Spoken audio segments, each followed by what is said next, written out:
Bonjour à tous, bonjour, c'est une joie pour moi de vous accueillir parmi nous, je vous en prie, prenez place, installez-vous. C'est toujours l'occasion en effet avant le culte, on est tellement content de se voir, de se saluer. Et je vous invite à prendre place et nous allons pouvoir débuter notre culte tous ensemble. Et je voudrais vous inviter en ce début de culte à simplement prendre un moment de silence. En effet, lorsqu'on arrive le dimanche matin, on arrive avec nos semaines, on arrive avec peut-être nos soucis, nos fardeaux, tout ce que nous avons en tête. Parfois même, le dimanche matin peut être un peu le speed et le rush lorsqu'on se prépare avec les enfants. Allez, vite, vite, on va à l'église. Et on arrive un peu stressé et parfois même énervé dans la voiture. Et que ce soit un moment où on peut simplement prendre le temps de silence et de disposer son cœur et son esprit à écouter ce que le Seigneur veut nous dire ce matin. En effet, à travers un culte, on veut chanter, louer, mais on veut aussi écouter ce que le Seigneur veut nous dire. Qu'on puisse prendre quelques instants de silence et puis je prierai.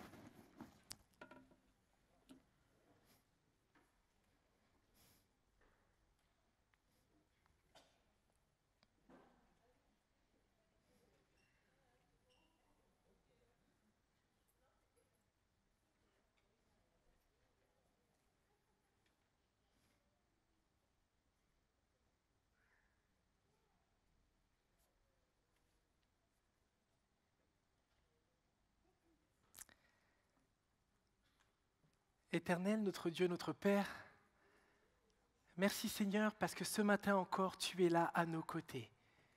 Merci pour ta présence Seigneur. Merci ô Éternel pour le privilège que nous avons de nous retrouver ensemble en tant que famille, en tant qu'Église Seigneur, pour te louer, t'adorer Seigneur. Seigneur, nous sommes reconnaissants pour la liberté que nous avons de le faire et en même temps conscients Seigneur que tant d'autres frères et sœurs à travers le monde n'ont pas cette même liberté que nous. Et on prie, Seigneur, pour que ce matin encore, nous puissions te rendre un culte qui te soit agréable. Viens par ta présence, Seigneur, nous apporter cette paix. Viens par ta présence, Seigneur, ôter nos inquiétudes. Et on veut déposer tout fardeau à tes pieds, Seigneur. Pour qu'il n'y ait aucun obstacle, Seigneur, qui nous empêcherait, Seigneur, de venir tel que nous sommes pour t'adorer. Oui, Seigneur, glorifie-toi ce matin encore et que notre esprit, nos cœurs entiers soient à ton écoute. Dans le nom de Jésus. Amen. Je voudrais vous lire le psaume 8, un très beau psaume écrit par le roi David. Au chef de chœur, un psaume de David, à chanter avec accompagnement de la harpe de Gath. Éternel notre Seigneur, que ta gloire est admirable sur la terre tout entière. Au-dessus du ciel, on célèbre ta splendeur. De la bouche des enfants et des cris des nouveau-nés, tu fais jaillir la louange qui confond tes adversaires, pour imposer le silence à ceux qui, chargés de haine, se rebellent contre toi.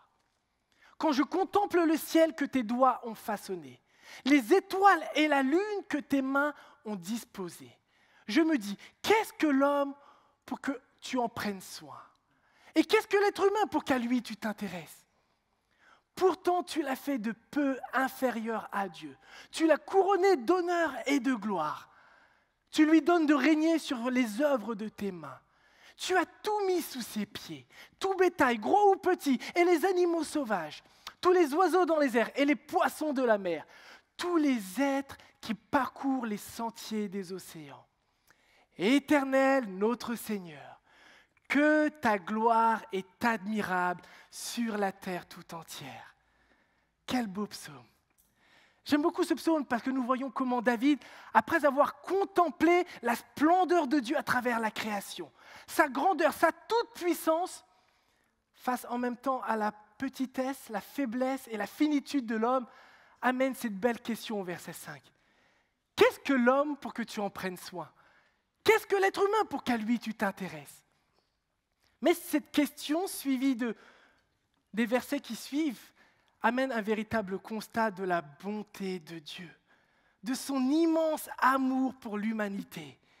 Dieu s'intéresse à nous. Ce n'est pas un Dieu grand et lointain, mais un Dieu qui se révèle, un Dieu qui nous cherche. Et ce matin encore, c'est ce que nous voulons faire, célébrer la gloire, la grandeur, la fidélité et la bonté de notre Dieu. Et je voudrais vous inviter à vous lever, et c'est ce que nous allons faire à travers ces deux premiers chants, qui nous rappellent que nous avons un Dieu incomparable.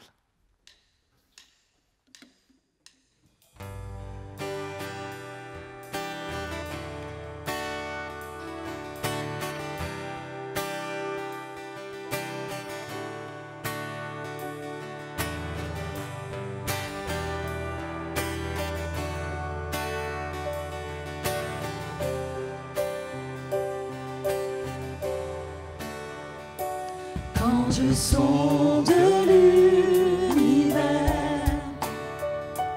les astres que tu as créés, les océans, les mers, tout me révèle ta majesté. Alors mon âme veut s'écrier de tout mon cœur, je veux chanter. Oh Dieu, tu es infiniment grand, éternel puissant, roi majestueux. Oh Dieu, tu es infiniment grand, éternel puissant, roi majestueux.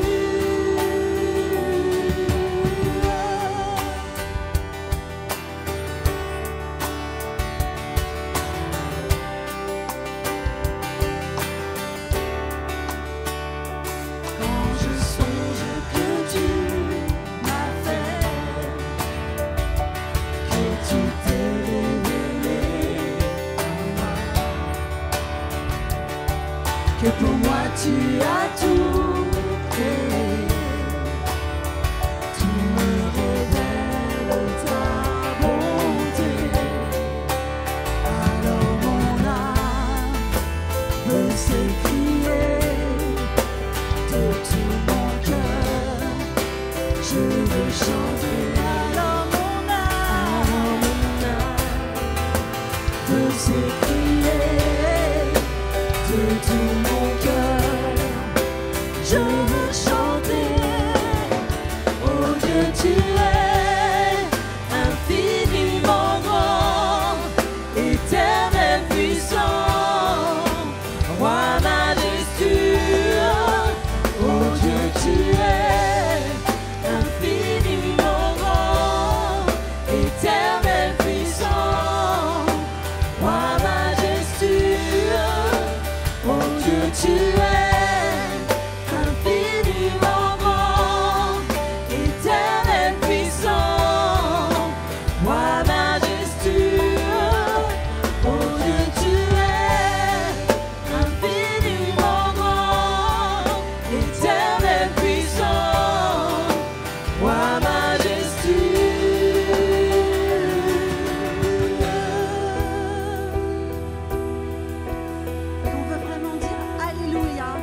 comme l'a dit Cédric, quand on voit la création, on est vraiment émerveillé par notre Créateur et on veut vraiment le louer, l'adorer, lui dire combien il est insondable, incroyable. Et je vous invite à louer par ce chant.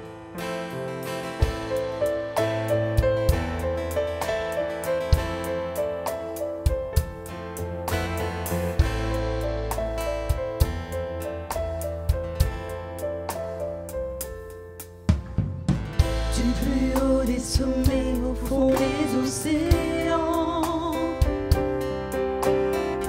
la création nous parle de ta majesté. Des couleurs de l'automne au parfum du printemps, toute créature élève sa voix pour chanter et proclamer Dieu incomparable, grand et admirable. Tu as placé les étoiles et tu connais leur nom. Tu es surprenant, Seigneur. Dieu redoutable, insaisissable, émerveillé, nous tombons à genoux et crions. Tu es surprenant, Seigneur.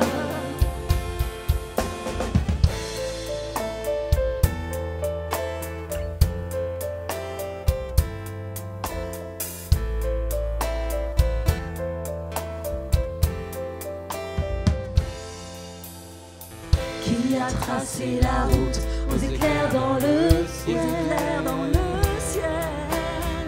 qui a vu les réserves de neige et de pluie, qui a donné naissance à l'éclat du soleil, mis le voile pour offrir la douceur de la nuit. Oh quel mystère, Dieu incomparable, grand et admirable, tu as placé les étoiles et tu connais leur nom. Tu es surprenant, Seigneur. Dieu redoutable, insaisissable, émerveillé, nous tombons à genoux et crions. Tu es surprenant, Seigneur. Dieu incomparable, Dieu incomparable, grand et admirable, tu as placé les étoiles et tu connais leur nom. Tu es surprenant, Seigneur. Dieu insondable, inébranlable, tu vois mon cœur et pourtant tu m'aimes sans condition. Tu es surprenant, Seigneur. tu es surprenant, Seigneur.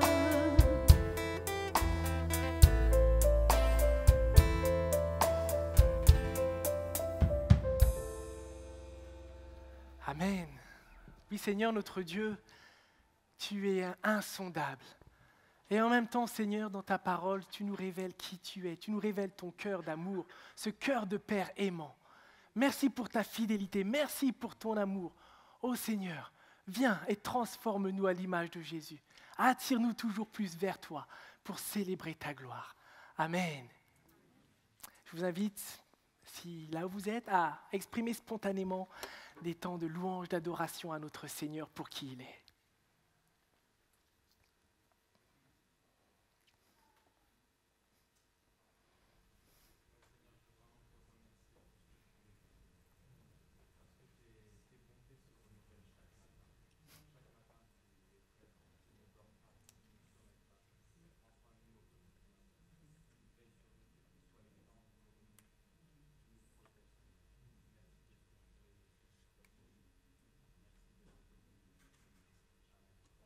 Amen.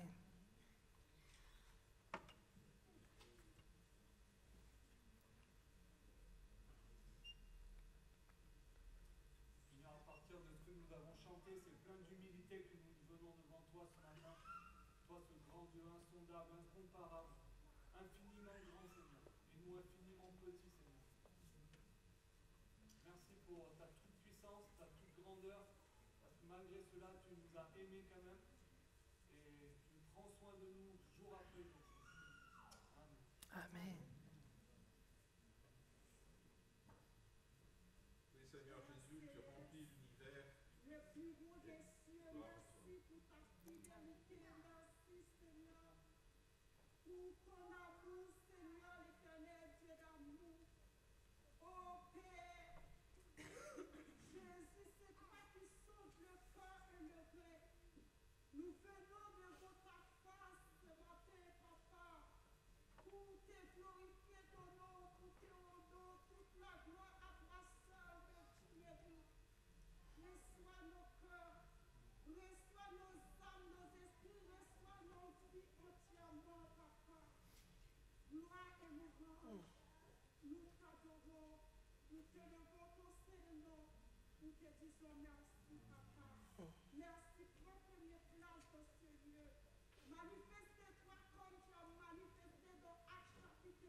Amen. Amen. Je vous invite à prendre place. Encore une fois, bonjour à tous. Et vraiment, c'est une joie de pouvoir être réunis ensemble pour élever la voix de notre Seigneur. Et la parole de Dieu est belle et elle nous dit en effet, laissez venir à moi les petits-enfants.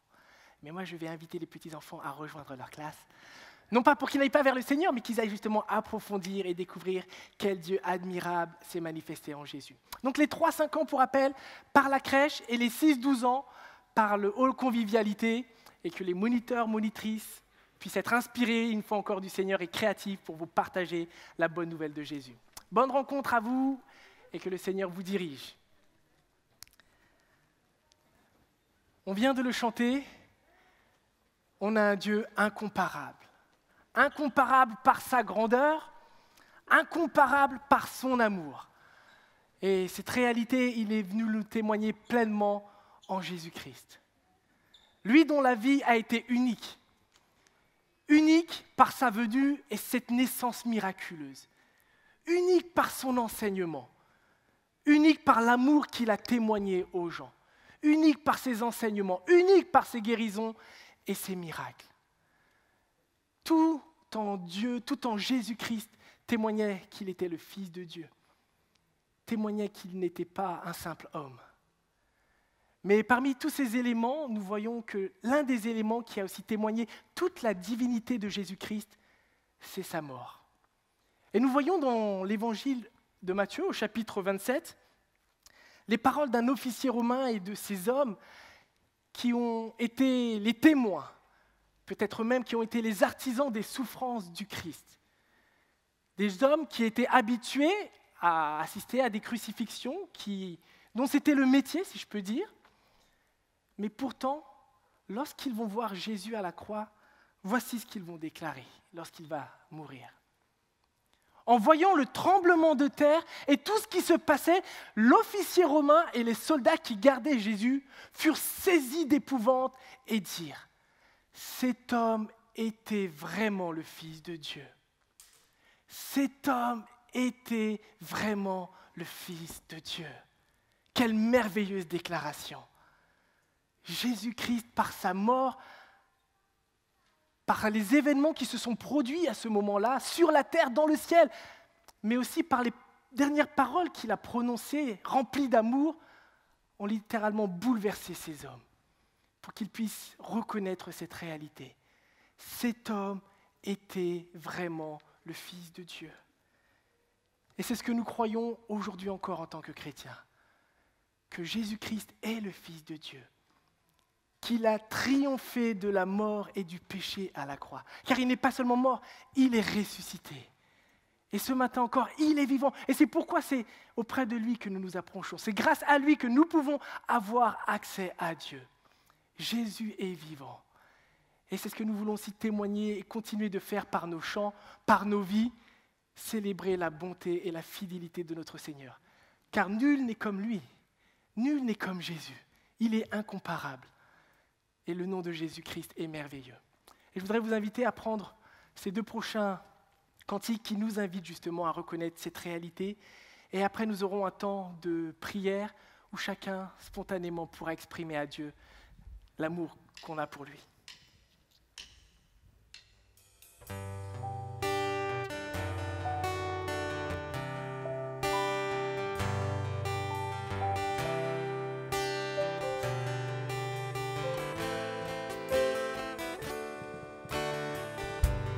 Nul n'est comme toi. Nul ne peut toucher mon cœur comme toi. Je pourrais chercher éternellement, pourtant nul n'est comme toi. Nul n'est comme toi. Nul n'est comme toi. Nul ne peut toucher mon cœur comme toi. Je pourrais chercher éternellement, pourtant nul n'est comme toi. Ta bonté coule tel un fleuve immense, et c'est ta main qui guérit. L'enfant qui souffre trouve en toi un surabri. Nul n'est comme toi. Nul n'est comme toi. Nul ne peut toucher mon cœur comme toi. Je pourrais chercher éternellement, pourtant nul n'est comme toi. Nul n'est comme toi. Nul ne peut toucher mon cœur comme toi. Je pourrais chercher éternellement, pourtant nul n'est comme toi. Je pourrais chercher. Je pourrais chercher éternellement, pourtant nul n'est comme toi.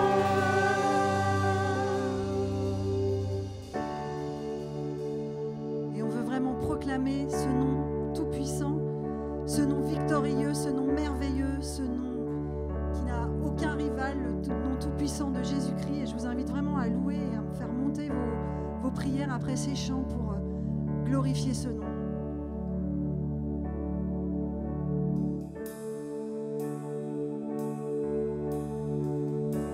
Tu étais là dès la création, Fils unique du Dieu très haut. Les mystères de ta gloire révélés en toi, Christ, notre Seigneur. Oh, ce nom est si merveilleux. Oh, ce nom est si merveilleux, le nom de Jésus Christ, mon roi. Oh, ce nom est si merveilleux, sa beauté est sans pareil. Oh, ce nom est si merveilleux, le nom de Jésus. Oh, ce nom est si merveilleux, le nom de Jésus.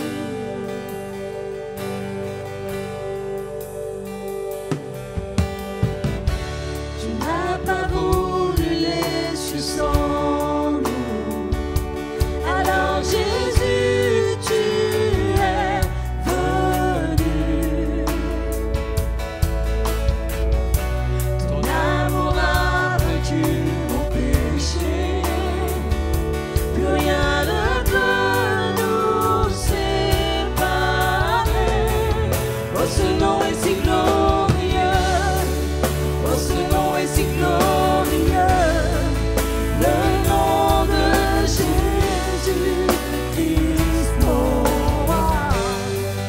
Oh, ce nom est si glorieux, sa beauté sans pareil. Oh, ce nom est si glorieux, le nom de Jésus. Oh, ce nom est si glorieux, le nom de Jésus.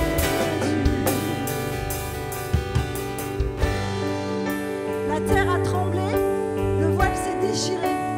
Et maintenant, on n'a plus de péché par Jésus. Qu'il soit loué.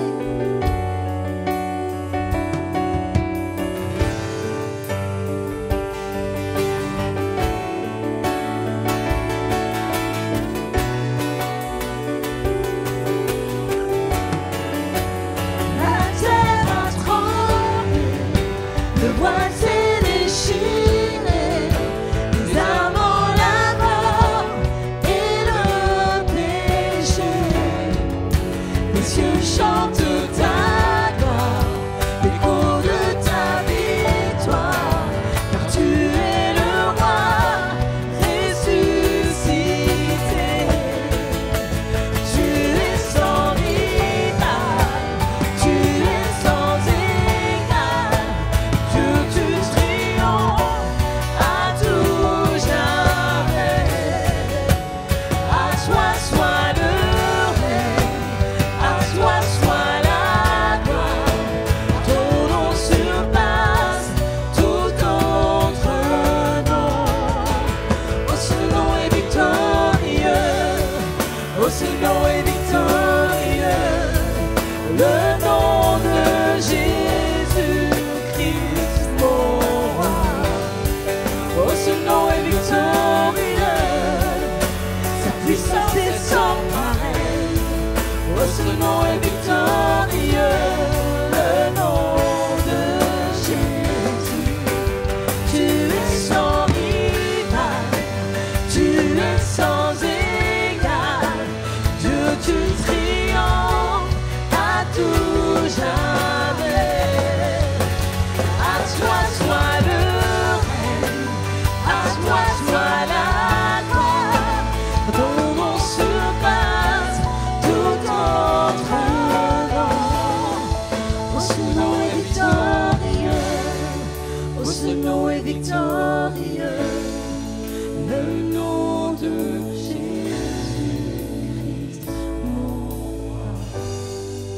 Oh, ce nom est victorieux, sa puissance est sans pareil.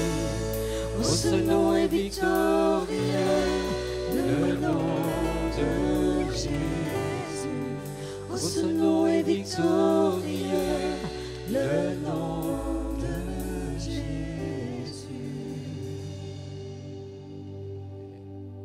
Alléluia Seigneur pour ce nom si victorieux, si glorieux. Et on veut vraiment élever nos voix ce matin, que ton Église puisse te chanter et te louer, t'adorer pour tout qui tu es Seigneur, et qu'on puisse être un parfum de bonne odeur pour toi ce matin. Au nom de Jésus, Amen. À toi la gloire, ô Jésus, à toi la victoire, car quand nous tournons vers toi, Seigneur, c'est toi qui nous apportes cette puissance, cette victoire, Seigneur, parce que nous nous confions en toi. Merci parce que nous pouvons compter sur toi. Amen.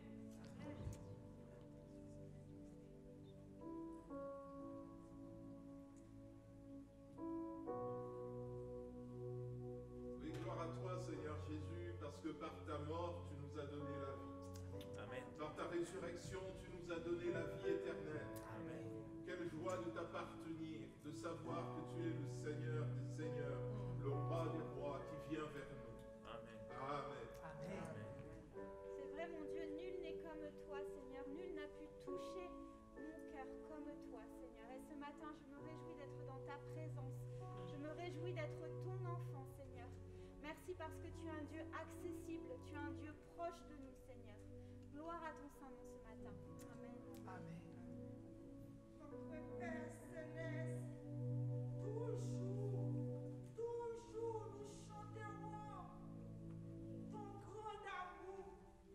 Toujours notre Père céleste, le plus haut des cieux, nous chanterons ton grand amour. Merci Jésus. Oh, devant toi dans Philippiens chapitre 2, genou fléchisse dans le ciel, sur la terre, tout le monde confesse qu'il est le Seigneur des Seigneurs, à la gloire de Dieu. Merci Jésus. Merci Seigneur pour mes frères et sœurs, Seigneur, qui sont présents. Oh éternel, vois ce pourquoi, papa, qui peuvent parvenir au Seigneur, papa. Manifeste-toi parmi eux, Seigneur. Vois tous ceux qui souffrent de l'insomnie, papa. Vois tous ceux qui sont abandonnés, papa, qui n'ont pas de personne, papa. Nous remettons tout entre toi, mais papa. Oh Jésus, merci pour ton amour. Merci. Merci pour ta fidélité. Merci, papa. Parce que ta parole, Seigneur, tu disais dans ta parole, tu nous abandonnes pas. Tu es avec nous tous les jours. Merci, Seigneur, pour ta présence, Seigneur. Merci.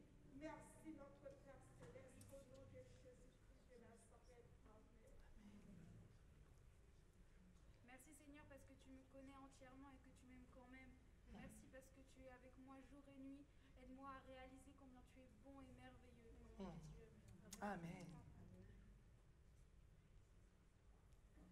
Que dire de plus? Si Dieu est pour nous, qui se lèvera contre nous? Lui qui n'a même pas épargné son propre Fils, mais l'a livré pour nous tous. Comment ne nous donnerait-il pas aussi tout avec lui? Qui accusera encore les élus de Dieu? Dieu lui-même les déclare justes. Qui les condamnera? Christ est mort, bien plus, il est ressuscité. Il est à la droite de Dieu et il intercède pour nous. Qu'est-ce qui pourra nous arracher à l'amour de Christ? La détresse ou l'angoisse, la persécution, la faim, la misère, le danger ou l'épée? Car il nous arrive ce que dit l'Écriture. À cause de toi, nous sommes exposés à la mort à longueur de jour. On nous considère comme des moutons destinés à l'abattoir. Mais dans tout cela, nous sommes bien plus que vainqueurs par celui qui nous a aimés. Oui, j'en ai l'absolue certitude. Ni la mort, ni la vie, ni les anges, ni les dominations, ni le présent, ni l'avenir, ni les puissances, ni ce qui est en haut, ni ce qui est en bas, ni aucune autre créature.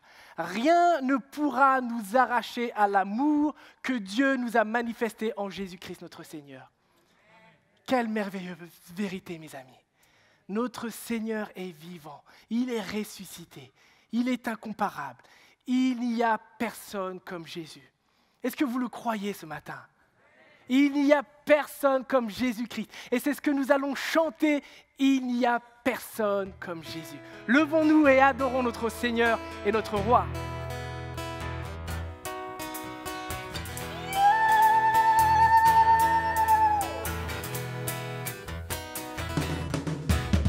Il n'y a vraiment personne comme Jésus.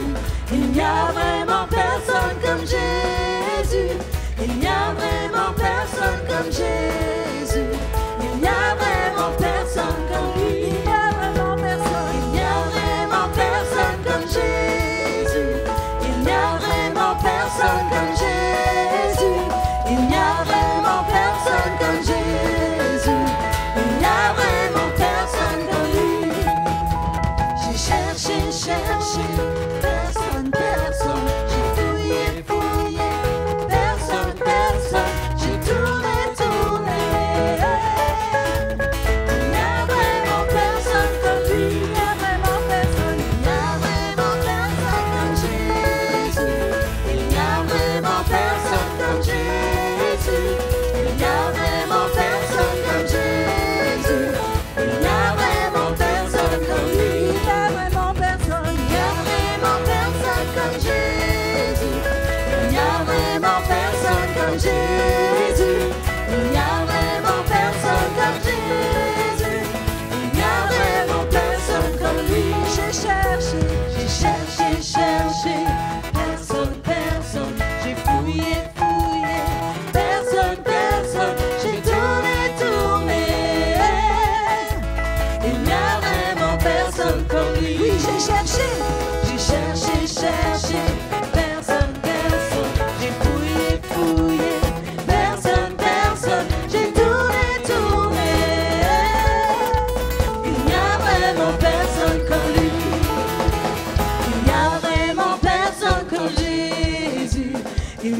personne comme Jésus. Il n'y a vraiment personne comme Jésus. Il n'y a vraiment personne comme lui. Il n'y a vraiment personne. Il n'y a vraiment personne comme Jésus. Il n'y a vraiment personne comme Jésus.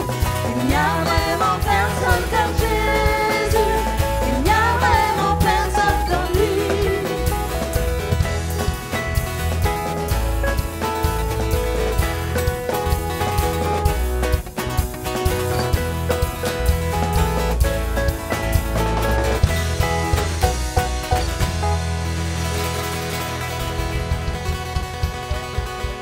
Amen. Il n'y a personne comme notre Seigneur, lui seul a les paroles de la vie éternelle. Et je voudrais laisser la parole justement à notre frère Ibis qui va venir nous partager ce que le Seigneur lui a mis à cœur.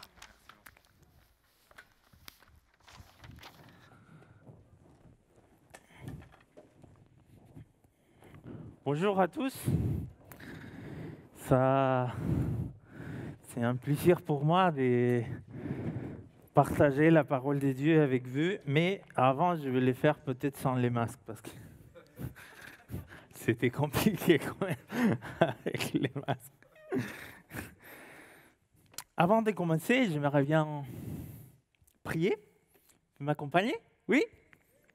On y va. Père Céleste, merci encore pour cette belle opportunité que tu nous donnes d'être ici pour t'adorer, pour t'honorer, pour t'élouer, pour te dire combien on t'aime. Père Céleste, je te demande de m'aider à partager ce que tu as mis dans mon cœur, de me garder toujours, de ne pas dire ce que tu ne veux pas, mais aide-moi, Père Céleste, s'il te plaît, à dire tout ce que tu veux que ton peuple entende pour la seule gloire de ton nom. Je prie. Amen. Dimanche dernier, on a commencé la série sur les livres de l'Ecclésiaste, un temps pour toutes choses. Dans les versets 1 du chapitre 1, on a vu que celui qui a écrit ce livre se présente comme le maître. Les mots hébreux qui s'utilisent est corrélate. Et il était traduit en grec comme l'Ecclésiaste. Certains ont traduit ce mot comme l'enseignant, les maîtres, les professeurs de philosophie. Et lui, après de se présenter dans le verset 1, il nous présente déjà dans le verset 2 son thème. Tout est vanité ici sur la terre. Wow! Et après, dans les versets 3 jusqu'au verset 11, d'une manière poétique, il parle de ce qu'il va parcourir dans tous les livres. Alors, après, il arrive dans les versets 12. Et c'est les versets que nous allons lire aujourd'hui, du verset 12 jusqu'au verset 18. Mais avant de les lire, il faut se rappeler que ce livre, c'est vraiment un bon livre. Il nous aide à se poser les bonnes questions. Pourquoi je suis là? Est-ce que la vie, il y a un sens dans la vie? Est-ce que je peux trouver l'essence de la vie dans les choses qui se passent ici sur la terre? Dans cette réflexion, il y a une voix qui arrive dans la tête de le maître, de celui qui a écrit les livres. Il dit, peut-être tu peux essayer dans la connaissance, dans la sagesse. Peut-être tu peux essayer de trouver l'essence de la vie par la connaissance, par la sagesse. Alors, lui, il plonge cette vérité sur les connaissances. Et c'est ça que nous allons voir maintenant. Ecclésiaste, chapitre 1, verset 12 jusqu'au verset 18. Moi, le maître, j'étais roi d'Israël à Jérusalem. Et je me suis appliqué à étudier et à examiner par la sagesse tout ce qui se fait sous le soleil. Dieu un peu se sent de s'impliquer à cette occupation de malheur. J'ai vu tout ce qui s'est fait sous le soleil Et je suis arrivé à la conclusion que tout est dérisoire. Autant courir après les vents. Ce qui est tordu ne peut être redressé. Et ce qui manque ne peut être compté. Je me suis dit à moi-même, voici, j'ai fait augmenter et progresser la sagesse plus qu'aucun de ceux qui ont régné avant de moi à Jérusalem. J'ai acquis beaucoup de sagesse et de connaissances.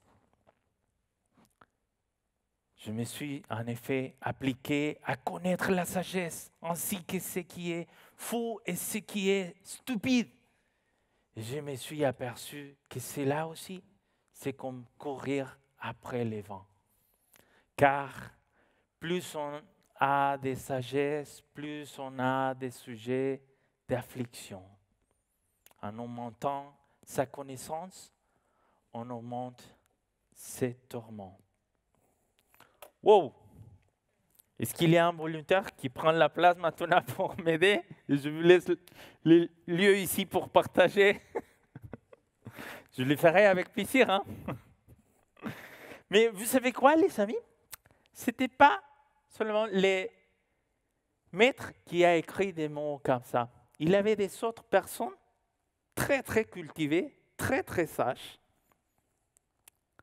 des érudits même, qui ont arrivé à la même conclusion qu'on trouve dans les livres de l'Ecclésiaste. Regardez par exemple cet homme, Leonard Woolf, le mari de la romancière Virginia Woolf, était un éditeur britannique et théoricien politique qui a écrit plus de 20 livres sur la littérature, la politique et l'économie. Il a réfléchi sur sa vie et son travail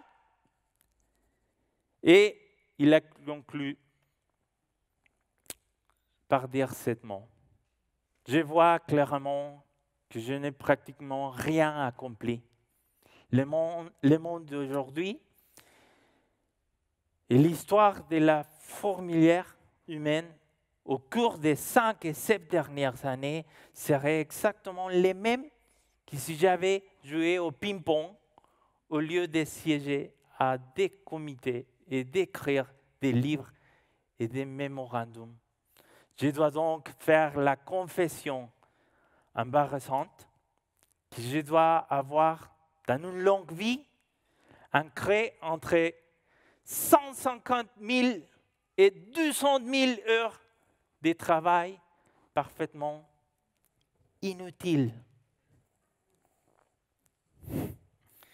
Avant de mourir, les poètes modernistes Ezra Pound, quelqu'un qui était pour beaucoup des Américains une personne très cultivée, très importante, il avait fait beaucoup d'influences par toute une génération.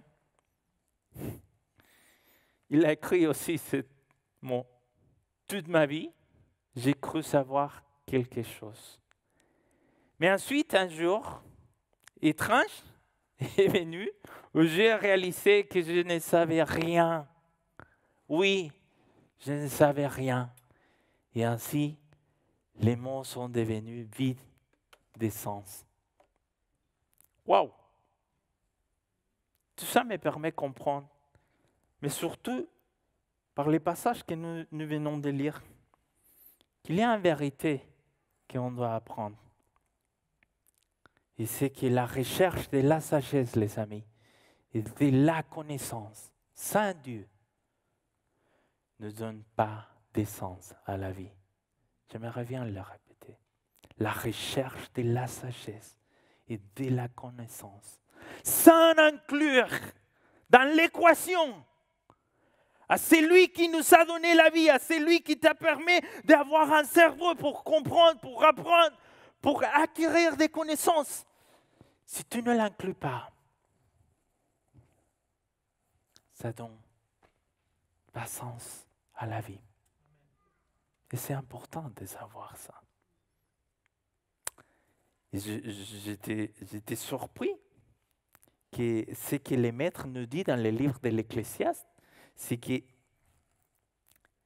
le roi, lui, il s'est donné à fond. Il s'agit d'avoir plus de connaissances et de sagesse.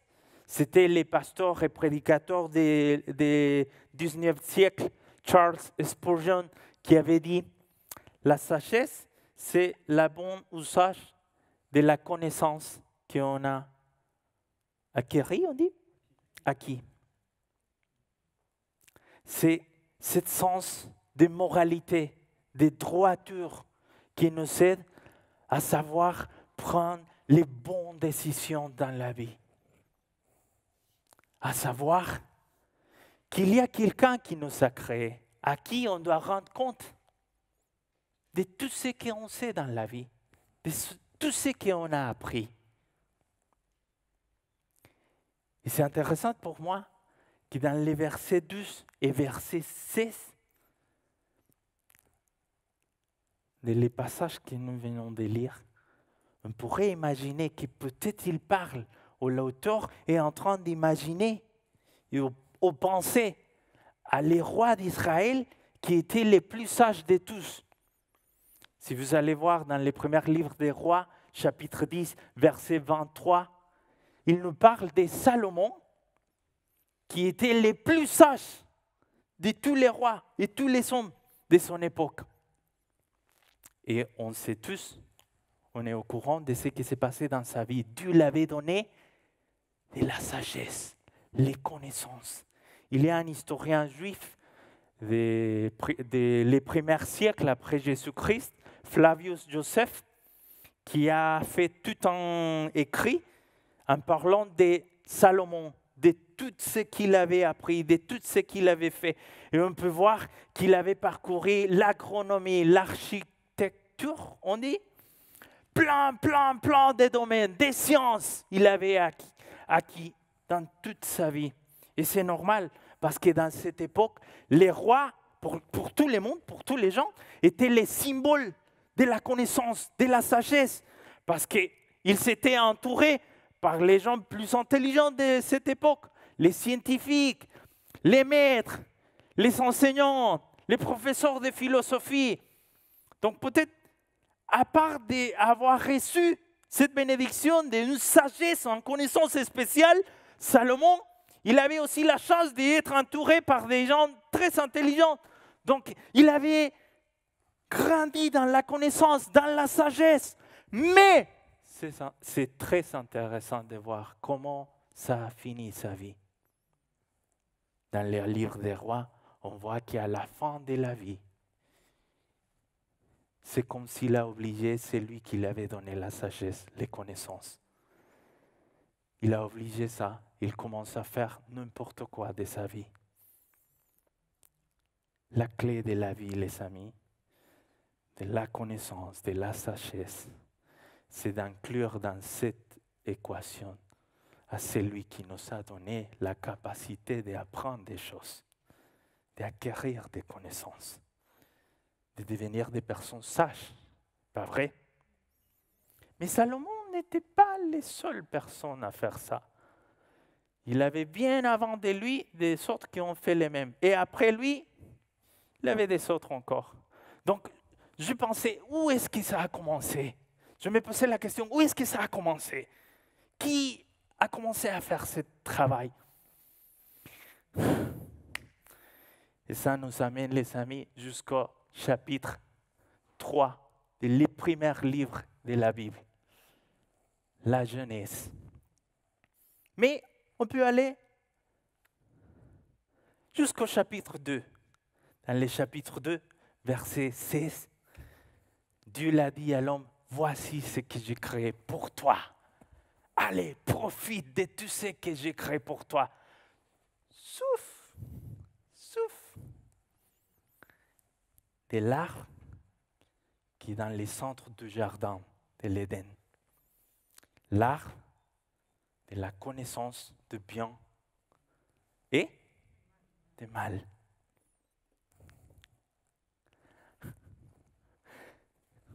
Ils avaient la chance de parler, de partager, de demander la connaissance, d'apprendre d'acquérir sagesse de celui qui avait créé cet arbre.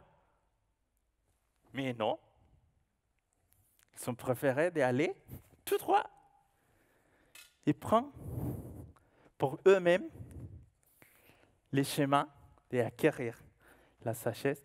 Et ils sont fait à Dieu, ils l'ont placé d'un côté. Et on sait tous comment ça a fini. Pas vrai? Ça a fini mal. La recherche de la sagesse et de la connaissance sans Dieu ne donne pas de sens à la vie et ça amène beaucoup de problèmes. Mais ce n'est pas que le cas de Salomon et le cas d'Adam et Ève. Ça puisse arriver aujourd'hui, pas vrai? On essaye d'apprendre des choses, on essaye d'acquérir connaissance, mais on place d'un côté à Dieu. Pas vrai? Et maintenant, je vais profiter de donner un exemple de quelqu'un que je connais. Je ne vais pas dire son nom, parce que les anciens, ils sont là. Même Christ, il est là, donc il faut faire attention. Je ne veux pas que les anciens ou les autres puissent comment on dit? Oui, après les messages. Donc, je ne veux pas dire son nom, mais vous les connaissez très très bien.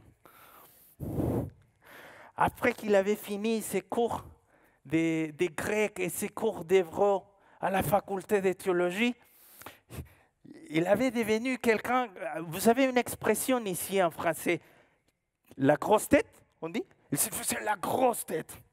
Oh, voilà. Aujourd'hui, frères et sœurs, chers frères et sœurs, on va utiliser les premiers versets de la parole de Dieu dans les livres de la Genèse pour commencer. Et voici ce qu'il dit la parole. Bereshit bara Elohim. Voilà les frères, je connais maintenant. Au commencement, Dieu a créé. C'est quoi ça? Heureusement, cet homme,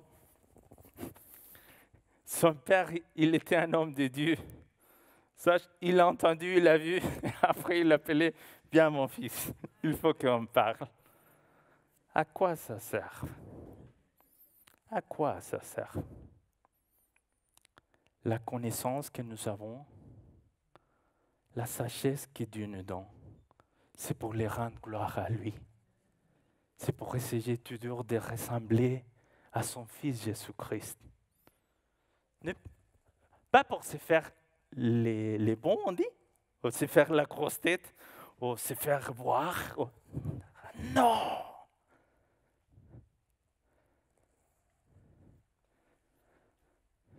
Il ne faut pas oublier, les amis, que c'est par la crainte de l'Éternel que commence la connaissance.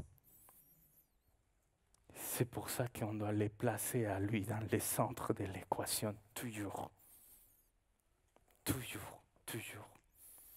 Mais, comme dans les versets 15, on voit, il y a un refrain juif qui est présenté et qui dit « Ce qui est tordu ne peut être redressé et ce qui manque ne peut être compté. » Ça m'a fait penser à la réalité qu'à cause du péché, on cherche toujours cette nature humaine qui nous amène loin de celui qui était le Créateur, c'est lui qui nous donne la sagesse et les vraies connaissances. Mais on doit apprendre, les amis, on doit reconnaître, on doit accepter que c'est seulement par Jésus-Christ qu'on trouve la vraie sagesse.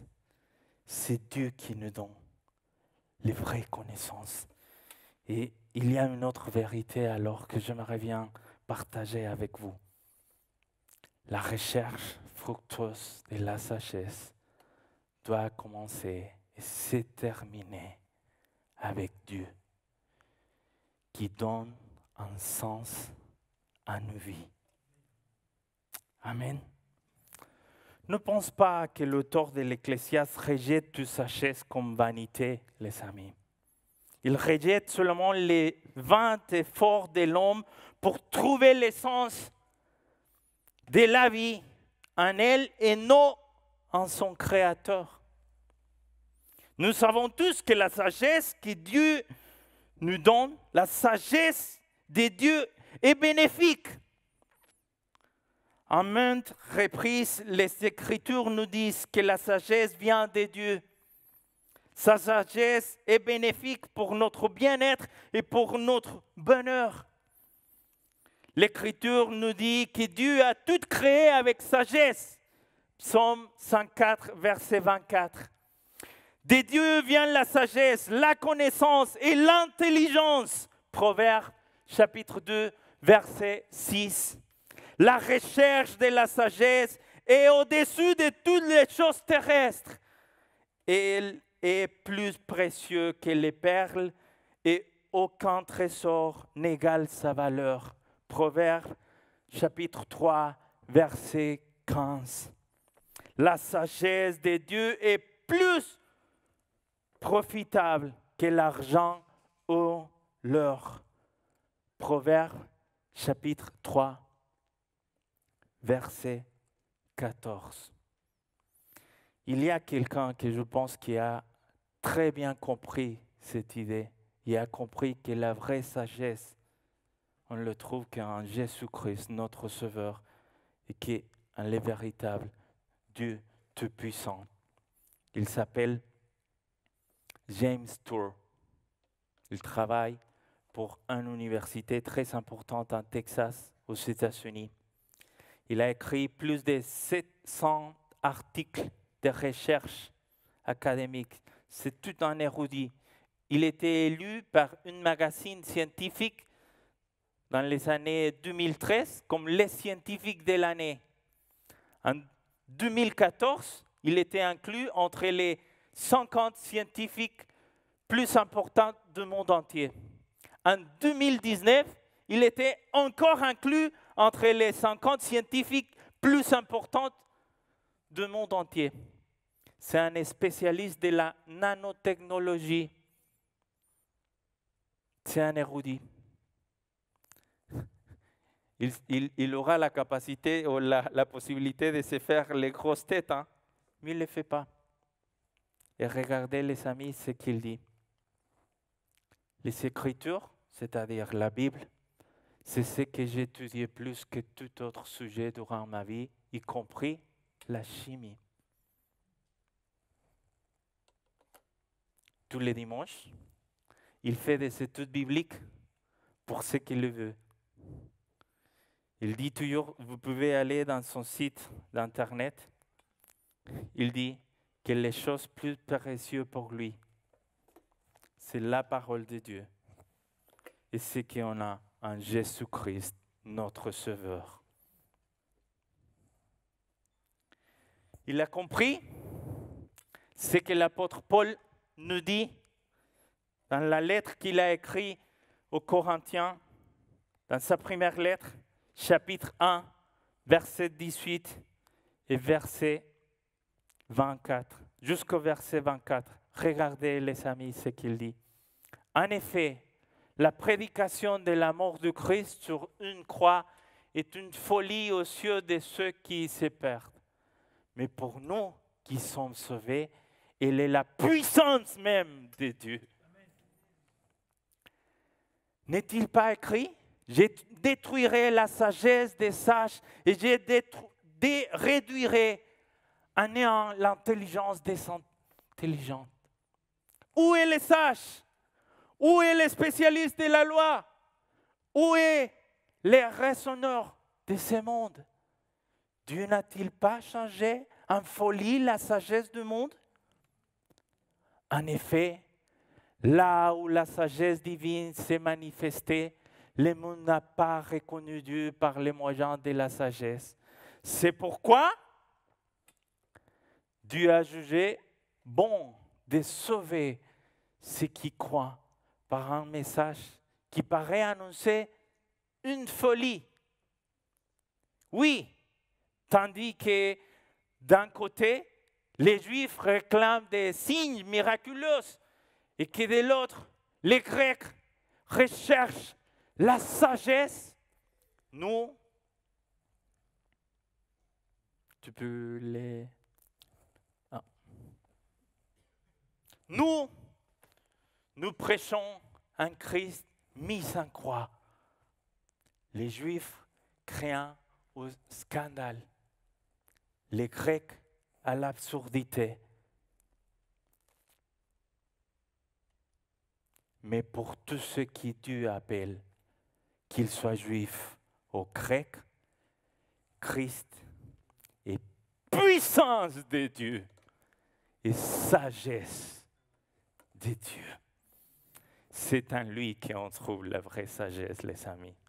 À quoi sert si tu vas avoir toutes les connaissances du monde entier et tu ne connais pas les faits qu'en Jésus-Christ, tu es pardonné et tu es sauvé par la grâce et par son amour parfait. Je vous encourage à placer votre espérance en lui, le seul vrai Dieu et la vraie sagesse, intelligence et connaissance de la vie. Les jours que tu vas mourir, les jours que je vais mourir, je pense qu'on va se questionner. Est-ce que j'ai profité bien de la vie? Est-ce que j'ai fait toutes les choses que je devrais faire? En Jésus-Christ, on a les réponses pour toutes les choses. La vraie sagesse, on les trouve qu'en lui. Que Dieu nous aide pour ne pas finir dans notre recherche comme celui qui a écrit le livre de l'Ecclésiaste. Tout est vanité, oui, mais si tu n'inclus pas à Dieu dans l'équation, mais si tu cherches la connaissance et tu vas les mettre à disposition de l'Éternel pour les rendre gloire à son nom, pour les servir, pour l'honorer, félicitations. Ça serait sage de ta part. Que Dieu te bénisse. Bon dimanche.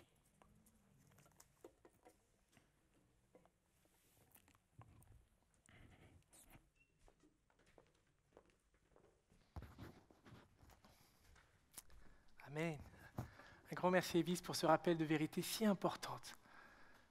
La sagesse, c'est quelque chose de bien, mais c'est mauvais si Dieu n'est pas dans l'équation.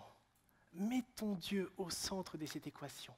Recherchons la sagesse et recherchons avant tout à connaître Jésus-Christ. Et ce que je voudrais vous inviter à chanter à travers ce dernier cantique, te connaître Jésus, il n'est rien de meilleur. Rien n'est meilleur que de connaître Jésus-Christ. Levons-nous et chantons.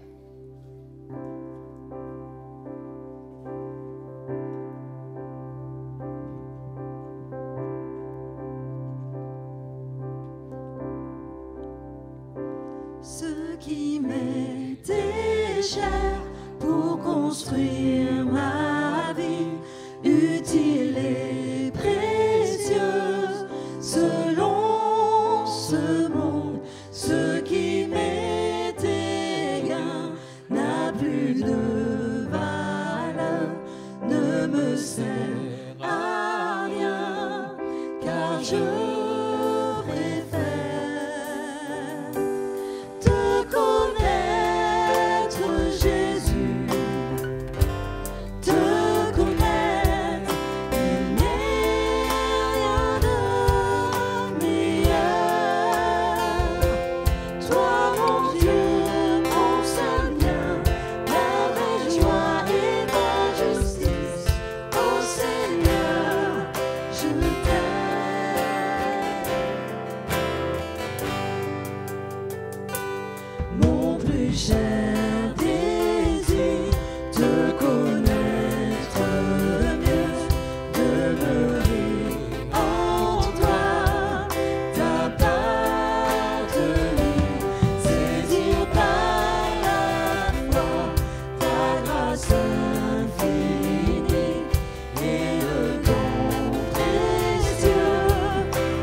je t'aime.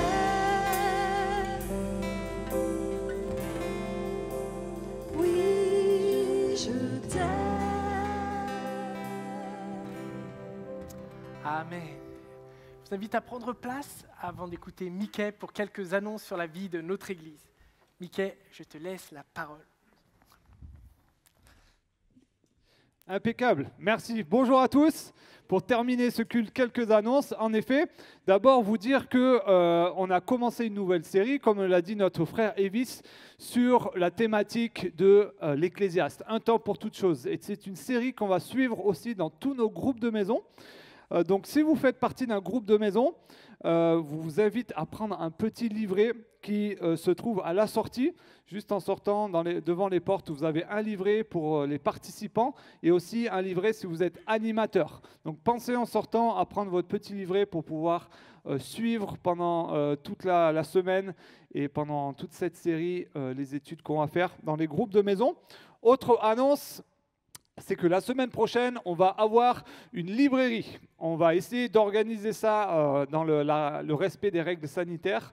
Mais si vous voulez commander des livres, acheter des livres pour vous-même, pour votre édification ou pour offrir, il y aura un temps de librairie spécifique. Est-ce que vous avez eu du mal à venir ce matin vous garer sur le parking? Non? Ça a été? Parce qu'au premier culte, j'ai bien fait mon annonce, hein, c'est pour ça. Hein. Parce que vous savez que le croisement entre les deux cultes, des fois, c'est un peu tendu sur le parking. Mais voilà, on vous demande de faire preuve de civilité entre ceux qui partent et ceux qui arrivent. Parfois, c'est un peu compliqué. Mais voilà, on essaye d'organiser au mieux et l'équipe sécurité essaye de gérer ça au mieux. Donc, on vous remercie pour tous les efforts que vous ferez pour les aimer encore plus que d'habitude. Et puis, dernière annonce, vous savez que pour les offrandes, vous avez plusieurs possibilités de le faire. De donner une partie de ce que Dieu nous a donné, pour lui rendre gloire et louange. Vous pouvez soit le faire de façon physique, en présentiel, vous qui êtes ici dans la salle, en le mettant dans les offrandes qui sont à la sortie. Ou alors, vous avez une deuxième possibilité, c'est de mettre en place avec votre banque un virement permanent, dans le respect le plus total des règles sanitaires. Et sinon, vous pouvez aussi le faire par carte bancaire en vous rendant directement sur notre site internet. Et vous suivez toutes les étapes en cliquant sur « Faire un don » et vous pouvez le faire. Voilà, c'est tout pour les annonces et il ne me reste plus qu'à dire au revoir à tous nos amis qui sont en face en vidéo et on vous dit à dimanche prochain. Et vous qui êtes là, ici, on vous dit aussi au revoir et on vous souhaite une bonne semaine dans les groupes de maison et sinon à dimanche prochain. Bon dimanche à tous.